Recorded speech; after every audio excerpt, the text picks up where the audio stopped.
Hello મિત્રો, good morning. સ્વાગત છે આજના નવા વ્લોગમાં. મિત્રો, આશા રાખું છું આપ સૌની તબિયત સારી જ હશે. મિત્રો, અમે સવારમાં ખેતર આવી ગયા છે અને ખેતર આવીને વ્લોગ સ્ટાર્ટ કર્યો છે. અને મિત્રો, અમે ખેતરે અડદ ઉખેડવા માટે આવેલા છે. આ જોઈ શકો છો અડદ.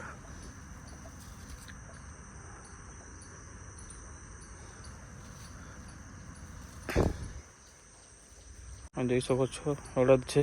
ટોટલ 4 જણા અમે આવેલા છે ઉખાડવા માટે. તો મિત્રો, બન્યા રહેજો વ્લોગમાં. વ્લોગ ગમે તો વ્લોગને લાઈક કરજો અને ચેનલને સબસ્ક્રાઈબ કરજો. મિત્રો, જોઈ શકો છો અડદ ઉખડ્યા છે, પણ મિત્રો ઘાસ કચરું વધારે છે એટલે અડદ દેખાતા નથી બરાબર. જોઈ શકો છો અડદ ને બધા અલગ અલગ જાતના ઘાસ કચરો વધારે ઉગી નીકળ્યા છે, કાંટાવાળા. આ જોઈ શકો છો મિત્રો, આવા ઝાડ છે વગર કામના.